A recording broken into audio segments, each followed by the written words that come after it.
В эфире итоговый выпуск новостей. Расскажем о главных событиях за сегодня. С вами Василий Радченко. Смотрите в программе. Айсан Николаев обсудил в Москве создание Дальневосточного авиаальянса. К его работе могут привлечь якутских специалистов. Промышленный туризм будут развивать в нашем регионе. Одними из первых к проекту присоединится «Алроса». Якутская Ванесса Мэй вновь радует жителей столицы своей игрой на скрипке. Музыкант Елена Березовская открыла сезон уличных выступлений.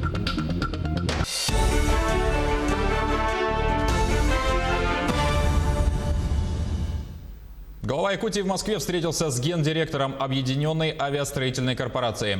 Айсан Николаев и Юрий Слюсарь обсудили вопросы реализации проекта Альянса дальневосточных авиакомпаний. Это ответ на поставленную президентом России задачу – создания дальневосточной авиакомпании с эксплуатацией воздушных судов отечественного производства. Предполагается, что основными самолетами могут стать суперджеты-100. И в этой ситуации опыт якутских пилотов, техников, экспертов наземного сопровождения судов может стать ключевым для будущего авиаальянса.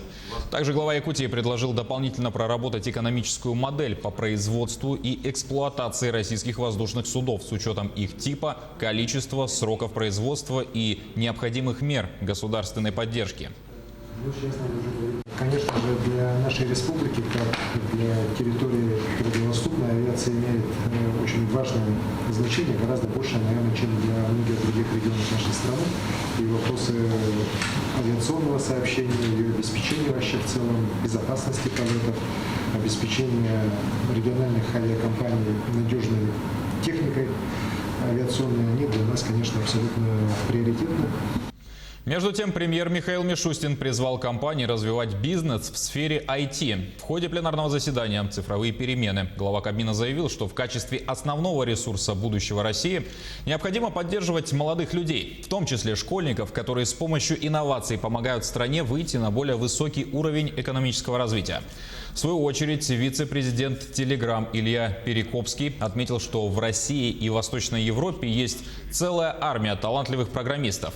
Однако им сложно раскрыть свой потенциал из-за необходимости платить налоги таким корпорациям, как Apple и Google. Перекопский призвал Россию принять участие в антимонопольных расследованиях в отношении этих компаний. Фактически сегодня отрасли дан, если хотите, карт-бланш. Призываю все компании использовать новые возможности и льготы, развивать свое дело и создавать новый бизнес, который будет успешно конкурировать на глобальном рынке. IT-специалисты отмечают, что сейчас отрасль переживает сильный подъем, так как во время пандемии просто не обойтись без онлайн-сервисов и различных площадок. К примеру, в образовании дистанционная форма позволила подать документы и заявления в вузы сотням тысяч абитуриентов.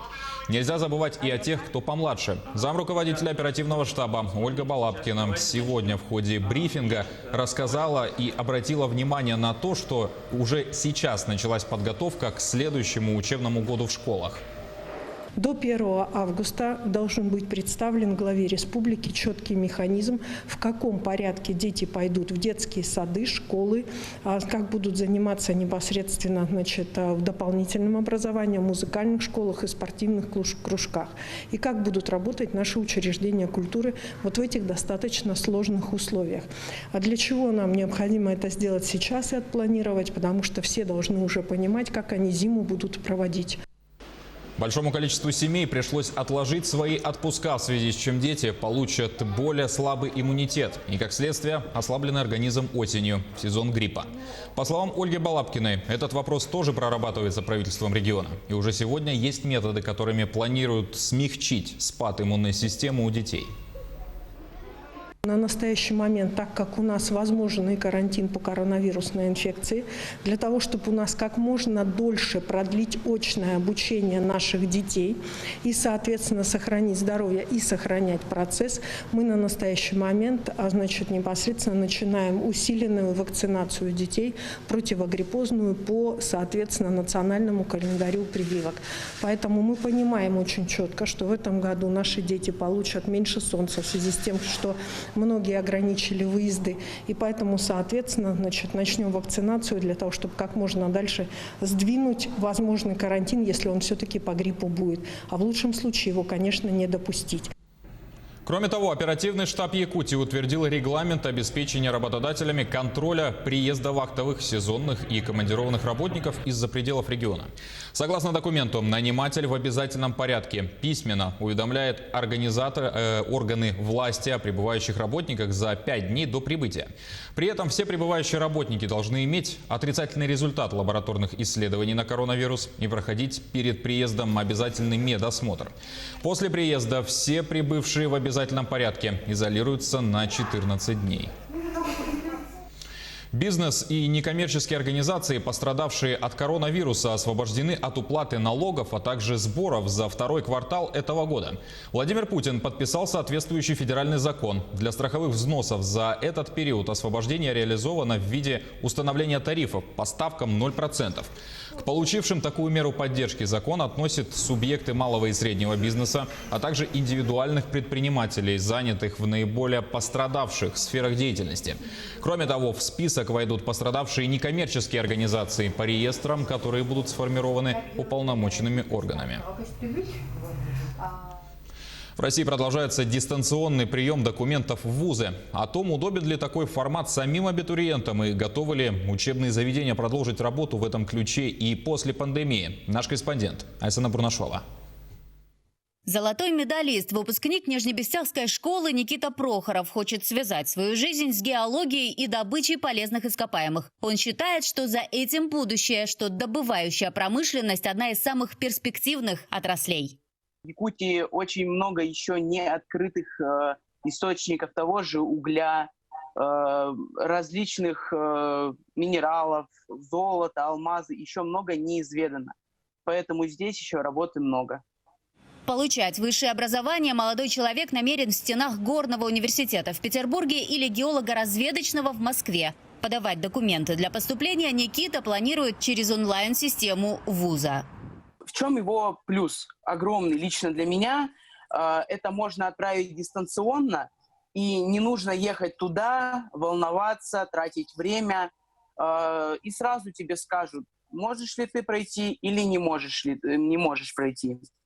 Всего абитуриенты могут подать документы в 5 вузов по 3 специальности в каждом. Нынешний опыт уникален. В России приемная кампания стартовала еще 20 июня до начала проведения единого госэкзамена. То есть абитуриенты имеют возможность подать документы авансом, без результатов ЕГЭ.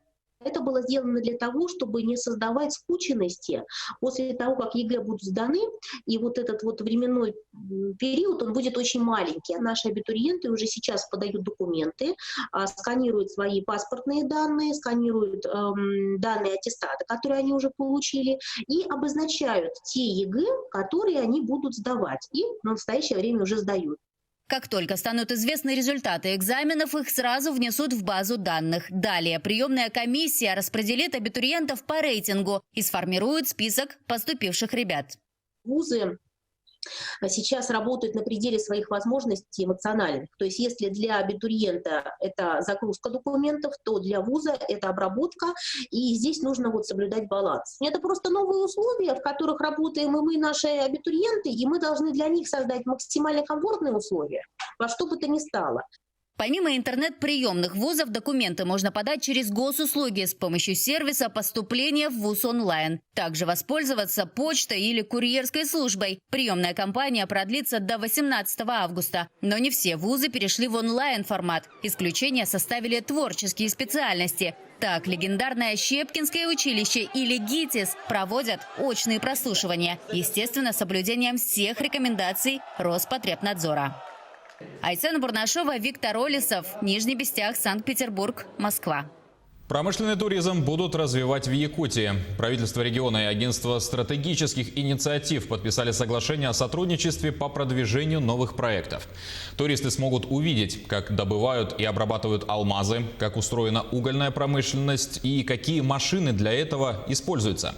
Первые шаги по промышленному туризму будут реализованы совместно с компанией «Алроса». Это очень сейчас модно, в тренде, когда промышленные компании открывают свои рабочие площадки и показывают, как происходит на самом деле превращение готовой продукции в сырья. И мы ожидаем большого потока как и делового туриста, так и молодежи, которая очень интересуется сейчас данным направлением. Промышленный туризм – отличная возможность для малого и среднего бизнеса начать сотрудничать с промышленными компаниями, укрепить деловые отношения и расширить свои услуги.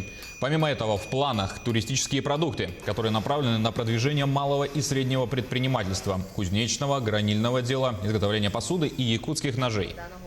Все компании, которые участвуют в данном проекте, они могли иметь мотивацию не только для того, чтобы повысить узнаваемость своего бренда, но и для того, чтобы сделать какие-то коллаборации с крупным промышленным бизнесом.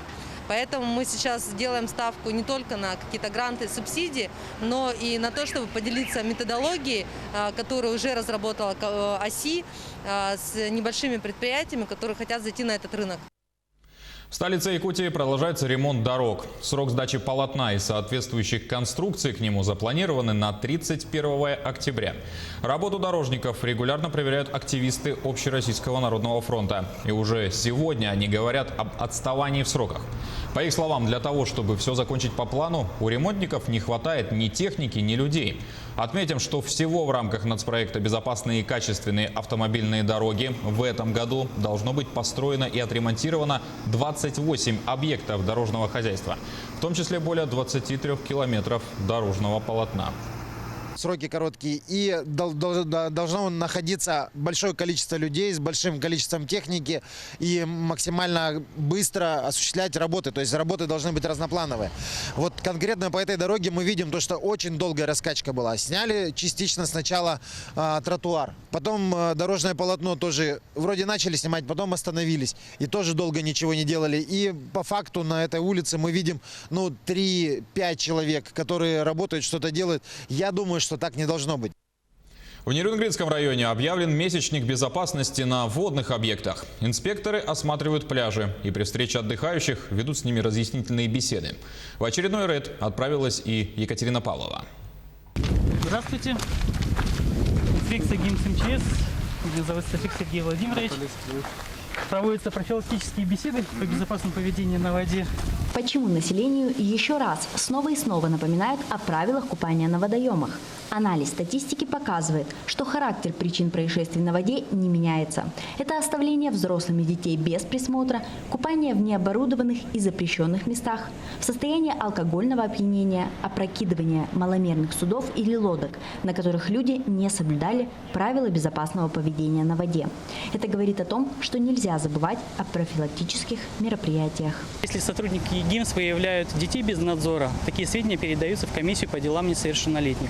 Мы призываем родителей сформировать четкое понимание, что водоем является источником повышенной опасности. Нахождение детей на водоеме без сопровождения взрослых недопустимо. Даже если ваш ребенок хорошо умеет плавать, даже если он говорит, что мы с друзьями будем только загорать либо ловить рыбу. Если взрослые гибнут в основном по своей халатности, то гибель детей, как правило, на совести их родителей. Статистика свидетельствует, что среди тонущих четверть составляют дети до 16 лет. Уважаемые отдыхающие, будьте внимательны к окружающим, не ждите криков о помощи. Тонут, как правило, молча. Берегите себя и своих близких. Отдых на воде грозит обернуться серьезными неприятностями для тех, кто нарушает элементарные правила. В целях предупреждения подобных случаев сотрудники ГИМС со спасателями, инспекторами по делам несовершеннолетних, волонтерами осуществляют патрулирование зон отдыха и напоминают о мерах безопасности на водных объектах, подчеркивая, что у каждого из нас только одна жизнь, и ее надо беречь. Екатерина Павлова, Захар Головин, Сергей Козюра, Нерюнгри. Якутская Ванесса Мэй вновь радует жителей столицы своей игрой на скрипке. Выпускница высшей школы музыки, артист филармонии и профессиональный музыкант Елена Березовская открыла сезон уличных выступлений для горожан. Первая живая игра Елены после самоизоляции состоялась на площади Ленина 8 июля. Девушка исполняет известные каверы и эстрадные композиции. Признается, что рада дарить людям позитивную энергетику и поднимать настроение в этот непростой для всех период. Зрители тепло встретили скрипку Якутска, а также некоторые признались нашим корреспондентам, что ждут следующей встречи. Она состоится 22 июля. В субботу я лечу в Переславль. Я планировала полететь в отпуск, но так как вот это все началось, бурная такая деятельность в Якутске, внезапно, не по моей инициативе, можно сказать, мы организовали концерт. То есть позвонили в администрацию Переславля города, договорились, можно ли, как это все с концертами. Но на улице мне дали добро, то есть там никакие разрешения не нужны, все по-нормальному, свободно. То есть, конечно, приходите, выступайте. Мы даже можем немножко маленькие афишки сделать, по WhatsApp разослать. То есть так, неофициально, но выступление будет.